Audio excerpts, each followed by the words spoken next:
Heureux de vous retrouver pour cette vidéo-homélie en cette 5e semaine du temps ordinaire avec l'Évangile dans lequel Jésus nous invite à jeter nos filets et l'homélie de l'abbé Philippe Maouet.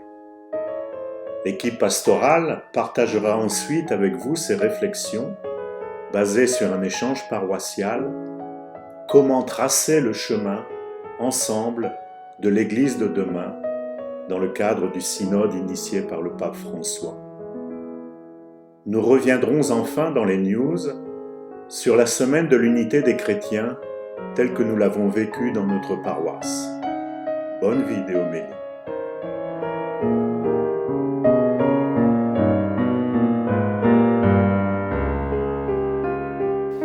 Bonjour, nous sommes le 5e dimanche du temps ordinaire et vous savez que dans notre paroisse à Saint-Alix, il est beaucoup question de la démarche synodale. Et vous verrez, je vous en parlerai, que l'Évangile peut être en lien avec ce projet et ce qui est engagé au plan de l'Église universelle. Voici d'abord l'Évangile de Jésus-Christ selon saint Luc. En ce temps-là, la foule se pressait autour de Jésus pour écouter la parole de Dieu, tandis qu'il se tenait au bord du lac de Génézareth. Il vit 2 barques qui se trouvaient au bord du lac. Les pêcheurs en étaient descendus et lavaient leurs filets. Jésus monta dans une des barques qui appartenait à Simon et lui demanda de s'écarter un peu du rivage. Puis il s'assit et de la barque, il enseignait les foules.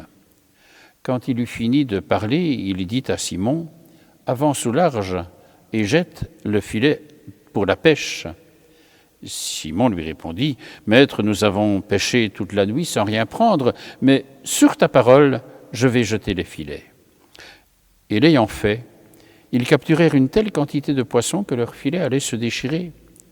Ils firent signe à leurs compagnons de l'autre barque de venir les aider. Ceux-ci vinrent, et ils remplirent les 2 barques à tel point qu'elles enfonçaient. À cette vue, Simon-Pierre tomba aux genoux de Jésus en disant : « Éloigne-toi de moi, Seigneur, car je suis un homme pécheur. » En effet, un grand effroi l'avait saisi, lui et tous ceux qui étaient avec lui, devant la quantité de poissons qu'ils avaient pêchés.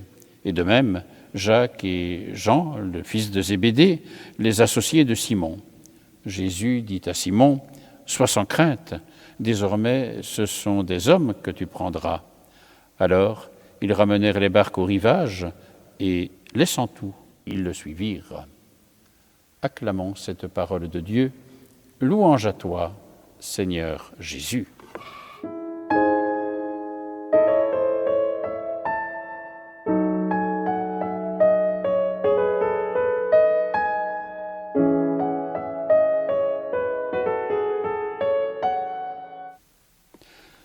Frères et sœurs, l'expérience de Pierre, Simon, comme dit l'Évangile, et de ses compagnons est aussi notre expérience.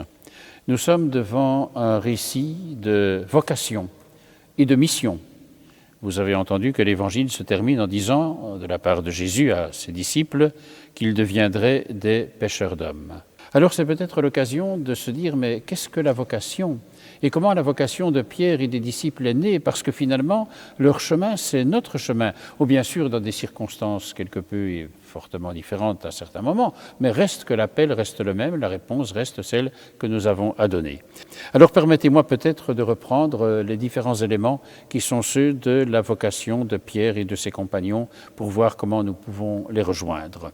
Je me permets de reprendre 7 points. C'est assez facile mnémotechniquement. Si vous ne les retenez pas, c'est pas ça l'important, c'est d'entrer dans la démarche. Mais le premier point, c'est qu'ils ont entendu l'enseignement de Jésus. Jésus avait pris place dans la barque de Simon et enseignait les foules. Et eux sont à côté. Et donc, ils entendent l'enseignement de Jésus. C'est important. On est dans une vocation lorsqu'on a entendu ce que Jésus veut nous dire et l'enseignement qu'il veut donner. Deuxième chose, ils lavent leurs filets, dit le texte. Ça veut dire qu'ils font leur métier. Le Seigneur vient les rejoindre dans ce qui fait leur quotidien. Ils lavent leurs filets et il vient les rejoindre. 3, ils ont entendu un appel de la part de Jésus qui dit d'avancer au large et aussi de jeter les filets. Et c'est l'appel de Jésus. Et alors, juste après, 4e point, il y a Pierre qui dit « on a essayé toute la nuit et finalement on n'a rien pris ». Et donc il y a la reconnaissance de leur échec quelque part. C'est jusque dans nos vulnérabilités, jusque dans nos fragilités, je dirais jusque dans nos échecs que le Seigneur vient nous rejoindre, comme il les a rejoints devant la situation qui était la leur après une nuit de pêche où ils n'avaient rien pris. Et puis alors ensuite, ils font confiance. Ils font confiance. Ils vont jeter les filets. Ils vont avancer au large. Ils font sur ta parole, dit Jésus, dit à Pierre. C'est véritablement une parole forte cela. Sur ta parole, je vais lancer les filets. Eh bien, c'est de faire confiance. Et puis alors, 6, c'est l'abondance de la pêche. Les poissons sont là. La fécondité a été celle de la vocation qui est la leur. Et enfin, je dirais 7e point, ils passent de la frayeur à la peur, de la frayeur à la reconnaissance. Il y a véritablement là un chemin qui est leur chemin. Alors c'est vrai que nous retrouvons ici, je dirais, des éléments qui sont ceux de la vocation, de la réponse, de ce qui est le cœur de ce que fait l'Église. Et je voudrais insister sur un point qui me semble important, surtout dans la démarche synodale qui est la nôtre. Avez-vous entendu que devant la quantité de poissons, Pierre, Simon, appelle l'autre barque, enfin les disciples d'autres compagnons qui étaient dans une autre barque, ils se mettent ensemble pour ramener tous les poissons qu'ils ont pêchés. Je me mets en lien avec ce que nous vivons en Église. Est-ce que trop souvent, nous ne mettons pas ensemble parce qu'il y a des manques? Et finalement, on dit un petit peu dans l'Église, eh bien, puisqu'il n'y a plus trop de monde, on va se mettre ensemble, comme ça fera quand même une assemblée significative, etc. La réalité est la réalité, il ne faut pas la nier. Mais je crois que l'intuition de l'Église, c'est de mettre ensemble ce que sont nos forces, mais au sens de la pastorale, il ne s'agit pas d'autres forces, mais de ce qui est porteur, et de pouvoir ainsi mettre ensemble cela pour travailler en Église en commun. Et c'est ça le véritable visage de l'Église. Alors puissions-nous, bien sûr, lorsqu'il le faut, nous mettre ensemble, lorsqu'il le faut, parce qu'il y a une certaine disette, mais nous ne sommes pas des gestionnaires d'une faillite, nous sommes les artisans d'un royaume, et c'est pour cela que finalement, il faut pouvoir alors travailler ensemble. Et vous voyez dans quel sens, finalement, ce qu'est cet évangile, et sans concordisme facile, peut nous aider aussi à réfléchir sur l'Église d'aujourd'hui et de toujours, mais sur l'Église d'aujourd'hui avec les circonstances qui sont les nôtres et la démarche synodale dans laquelle nous sommes engagés. Alors que cet évangile nous inspire, il y a la vocation, il y a la mission. Eh bien, c'est un petit peu cela à quoi nous sommes appelés. C'est justement de répondre à l'appel du Seigneur, c'est la vocation qui est la nôtre, pour un chemin de mission. Et finalement, lorsque Jésus dit « ce sont des hommes que tu prendras », c'est la mission qu'il leur confie, paradoxalement, l'étymologie du mot « prendre » veut dire « pour qu'ils soient vivants ». Alors en général, lorsqu'on retire un poisson de l'eau, il ne va pas rester vivant. Mais ici, la traduction, c'est pour dire, eh bien oui, pour que tous soient des vivants. Et rejoindre ainsi, avec le projet de l'Église, cette parole du Seigneur qui nous dit « Je suis venu pour qu'ils aient la vie et qu'ils l'aient en abondance ». Et nous allons voir comment cela peut se réaliser à travers une démarche synodale.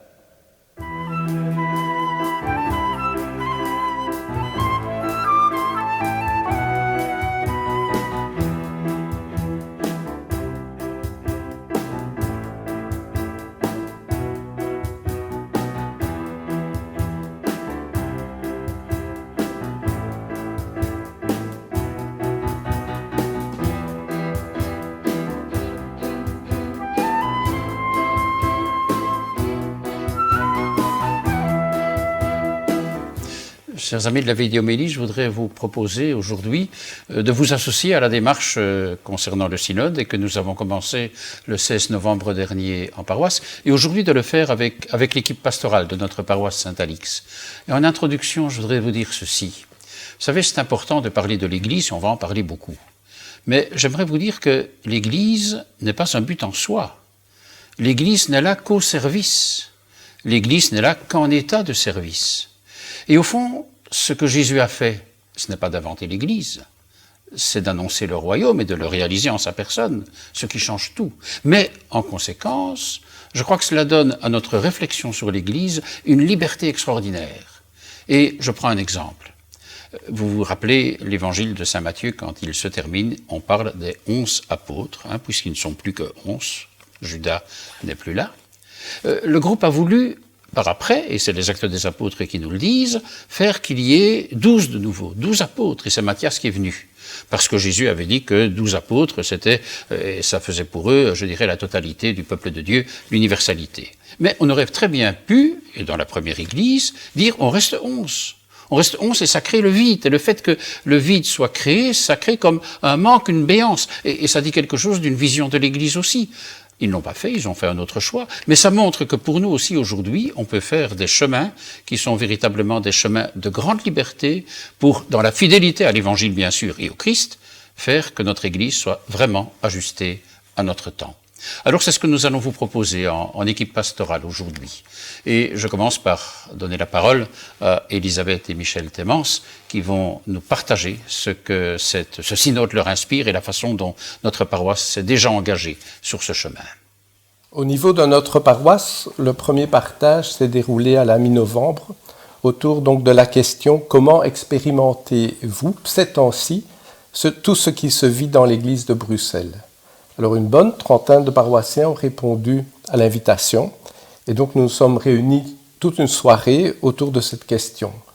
Et l'objectif n'était pas d'avoir un débat, mais surtout d'écouter ce que chacun avait à dire et donc de partager les réflexions. Et donc ce fut très enrichissant. Comme il n'y avait pas de jeunes présents lors de cette rencontre, nous avons lancé en parallèle un appel au groupe Message. Et nous avons récolté là les réflexions de quelques jeunes et de leurs parents. Et donc ces réflexions ont été intégrées dans la démarche. Après, l'étape suivante, c'était de rédiger une synthèse en 7 points, comme cela avait été demandé par le vicariat de Bruxelles. Voilà, et ce travail, ensuite pour résumer ces 7 points et remettre ça, essayer de rassembler les idées, c'est fait en équipe pastorale. Ça n'a pas été quelque chose de très facile, parce que résumer la vie d'une quarantaine de personnes en 7 points courts et assez brefs, a été quand même un travail important, mais on pense qu'on a reflété le mieux possible ce qui a été dit, pensé et partagé à ce moment-là.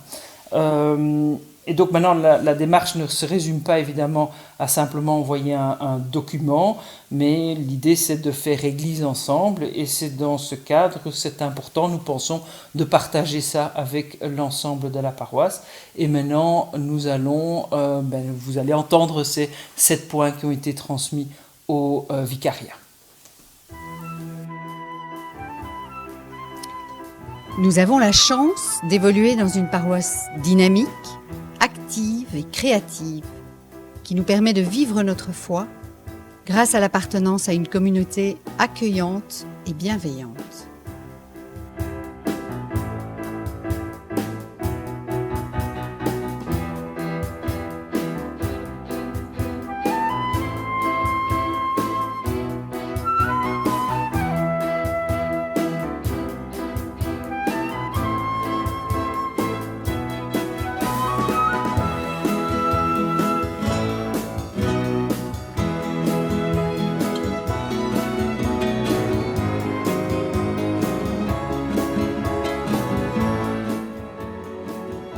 L'Église institution est perçue comme cléricale et patriarcale.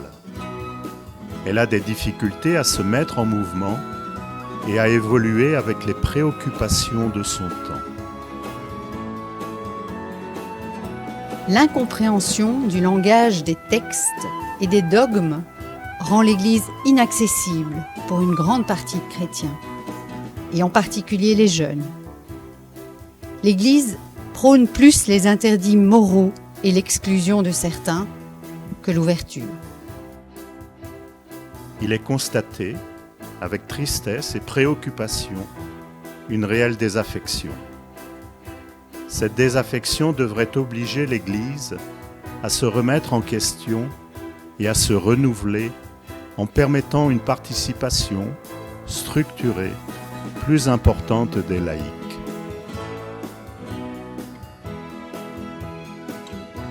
L'Église n'est pas assez missionnaire.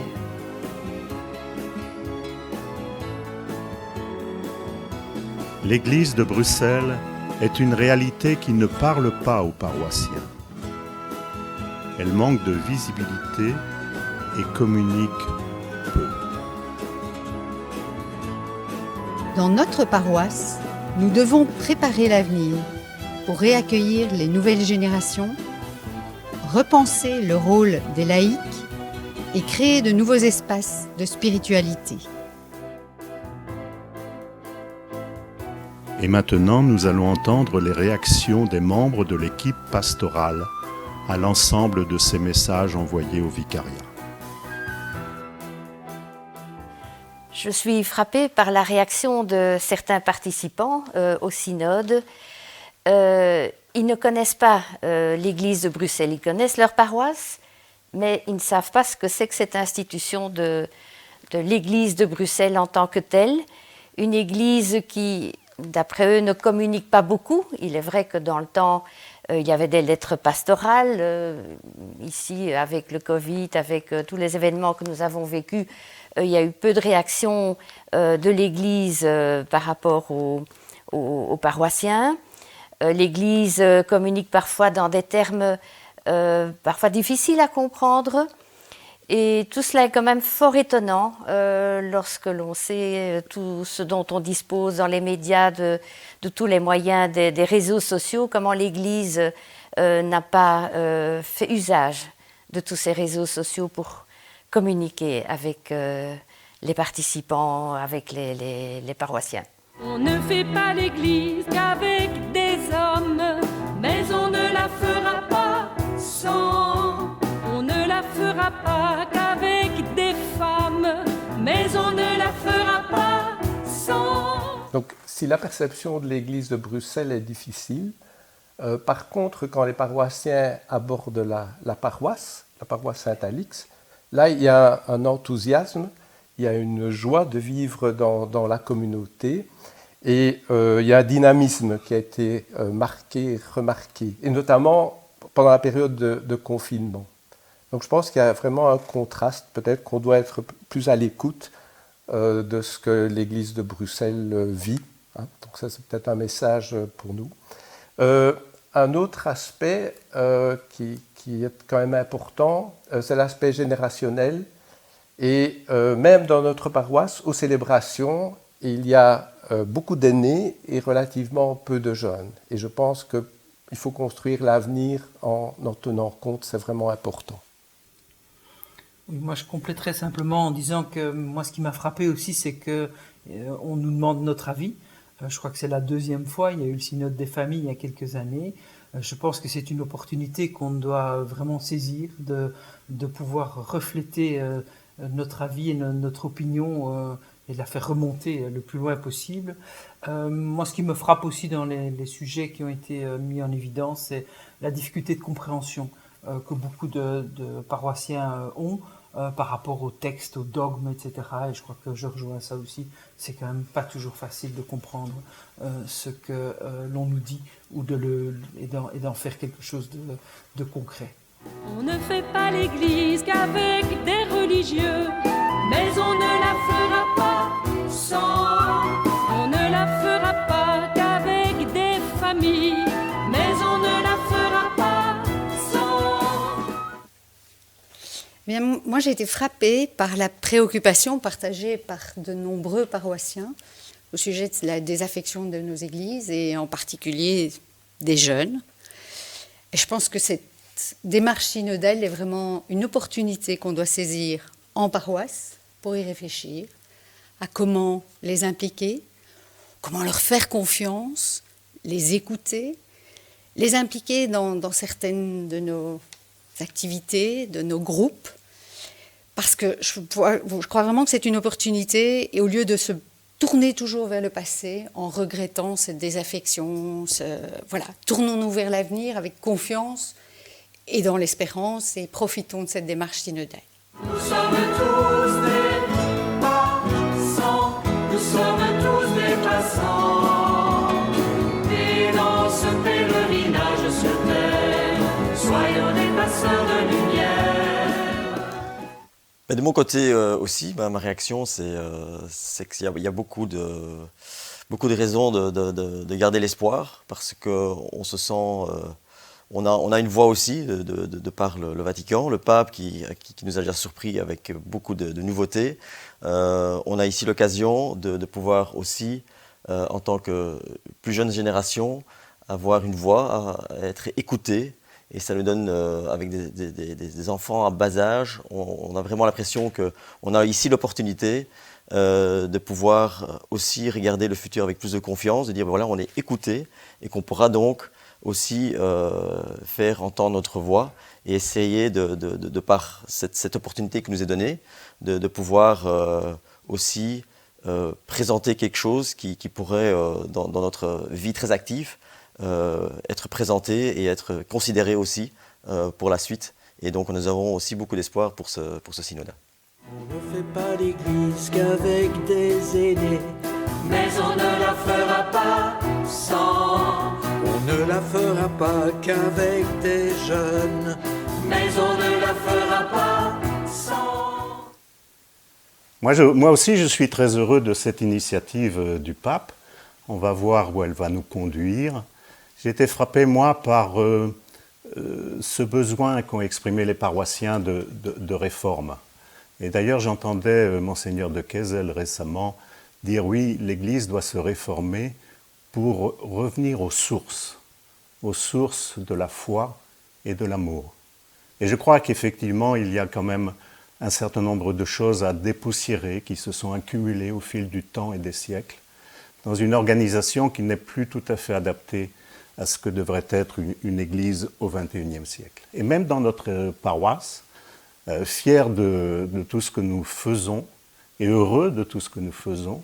Je pense notamment aux enfants, parce qu'on a beaucoup parlé des jeunes, mais il faut quand même rappeler qu'il y a énormément de catéchèses. Mais je crois quand même qu'il faut aussi préparer le chemin, ensemble, préparer le chemin du futur, préparer l'avenir de notre paroisse.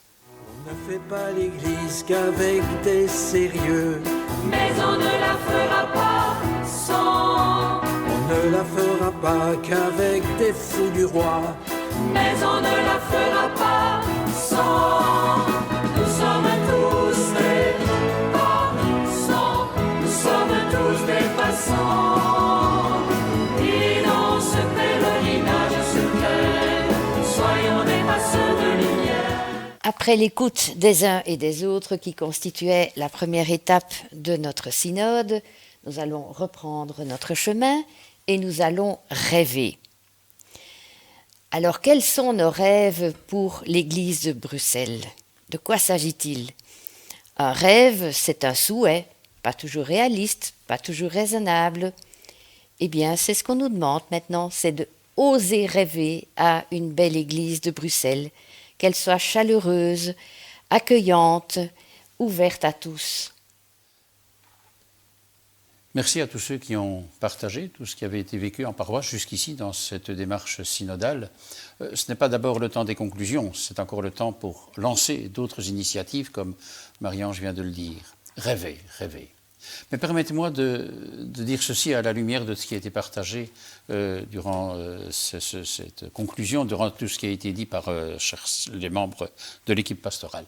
D'abord, me semble-t-il, c'est de réaffirmer avec force que dans nos communautés, dans notre Église, chacun a sa place. Véritablement, chacun a sa place. Et à deux niveaux, me semble-t-il, sur lesquels il faut insister. C'est d'abord l'intergénérationnel, on en a parlé, que chacun a sa place, quel que soit son âge, sa situation, et aussi au niveau des différentes sensibilités. Une paroisse, et heureusement, ce n'est pas qu'une seule sensibilité. C'est ça la caractéristique de la paroisse. Il faut pouvoir en rendre compte.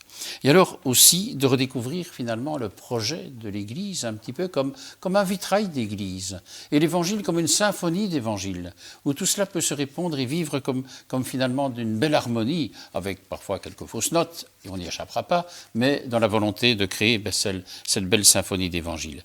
Alors, quelque chose qui me semble important, c'est de ne pas confondre l'Église et le royaume. Oh, c'est une réflexion qu'on fera peut-être par après, mais elle me semble fondamentale. Elle me semble fondamentale dans ce qu'est le message chrétien en ses fondements. Et donc, l'invitation du synode, c'est aussi de revenir à l'essentiel, comme on l'a dit, et d'oser bâtir une Église avec toutes les nouveautés qui peuvent surgir, mais des nouveautés qui donnent sens, des nouveautés qui font vivre, et c'est vers ça que nous voulons marcher. Alors, je vous le disais, il nous faut devenir des artisans de la communion, des bâtisseurs de communautés. Et pour cela, nous allons poursuivre la démarche. Et ce sera concrètement le mardi 15 février prochain, à la salle paroissiale Saint-Alix, à 20h15. La deuxième rencontre, vous vous rappelez, la rencontre de novembre, on en a parlé, mais donc le mardi 15 février à 20h15 au local paroissial Saint-Alix, nous vous invitons à venir, à pouvoir maintenant rêver, comme on l'a dit, rêver notre communauté. Je vous y invite, nous vous y invitons, nous vous y fixons rendez-vous. Merci à vous. Nous sommes tous des passants, nous sommes tous des passants, et dans ce pèlerinage sur terre, soyons des passeurs de lumière. Nous sommes tous des passants, nous sommes tous des passants, et dans ce pèlerinage sur terre, soyons des passeurs de lumière. Merci à l'équipe pastorale de la paroisse Saint-Alix et à ceux qui ont réalisé ce beau reportage pour entrer plus pleinement dans la démarche synodale. Une information avant de conclure, et je vous laisse la découvrir maintenant.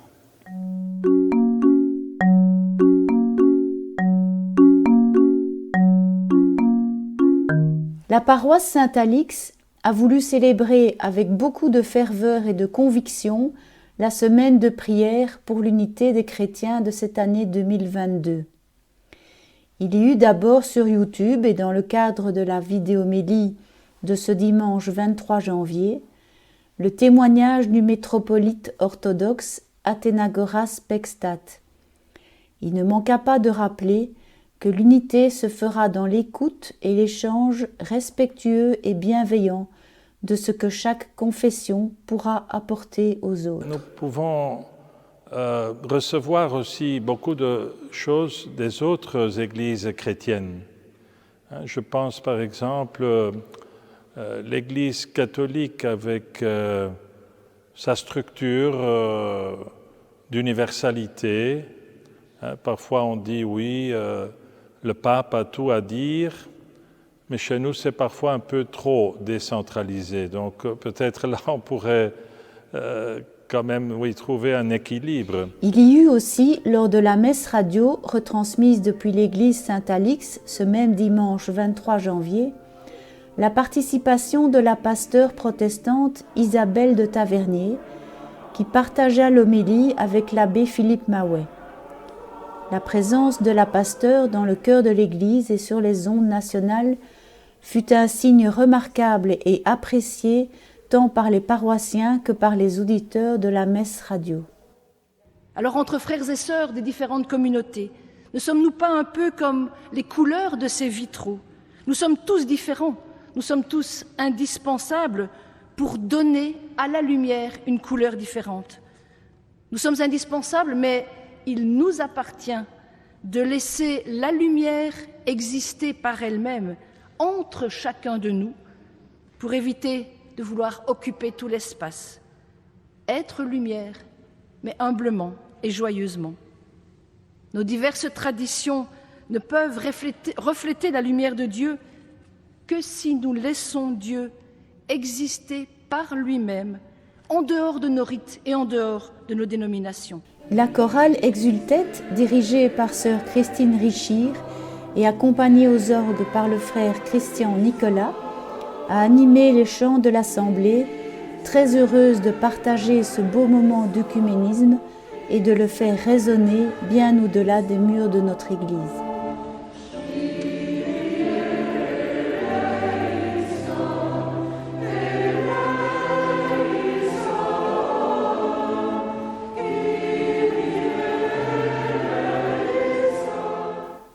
Nous concluons par la prière de ce 5e dimanche du temps ordinaire. Dans ton amour inlassable, Seigneur, veille sur ta famille, et puisque ta grâce est notre unique espoir, garde-nous sous ta constante protection. Nous te le demandons par Jésus-Christ, ton Fils, notre Seigneur et notre Dieu, qui vit avec toi, Père et l'Esprit Saint, pour les siècles des siècles. Amen. Le Seigneur est vraiment toujours avec vous, avec nous. Qu'il nous bénisse et qu'il nous garde, lui qui est Père, Fils et Saint-Esprit. Amen. Notre prochaine vidéo-homélie sera diffusée dans 15 jours, le dimanche 20 février de cette année 2022. Nous y rencontrerons Michel Dupuy, philosophe et croyant, qui nous aidera à réfléchir à toutes les questions éthiques posées par la pandémie qui a commencé maintenant depuis presque 2 ans. D'ici là, je vous souhaite un bon dimanche, 2 bonnes semaines. Au revoir, à très bientôt.